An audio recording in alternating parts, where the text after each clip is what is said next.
Enatalan dert almalı dadi. Oğul gıydı vardı. Şunnaydın tamamı. Oğul gıydımız varada hakkı aydıp bilemede terbiyet vermeyecek boliyaz. Resulullah sallallahu aleyhi ve sellem bütün beşeriyeti terbiyet verdi. Dikkat et. Kafir olan adam Resulullah'a zarar verdi mi? Vermedi. Resulullah'ın izzetine zarar verdi mi? Vermedi. Peygamberimiz özünün terbiyetini verdi, tamam oldu gitti. Terbiyetine verdi. Vazifetini bitirdi. Kafir olan bolli, imanı girenli gönünlü.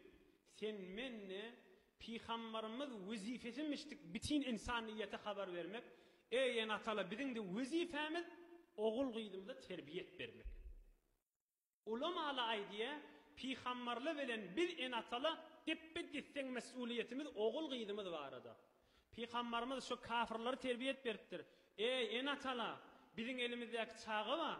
Şolon bir yürekleri var. Aynadan meter sap.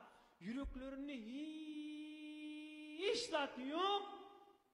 Sen enata şolon kalbına ne moklasan münekes olup yalp içine düşüyotida.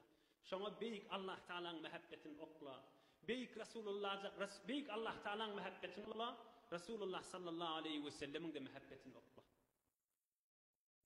15 yaş, 16 yaşa var yansa terbiyetini et. Huda etmesin. Onun meylek yine de azata sana dereri yok kıyamette. Tamam mı oldu?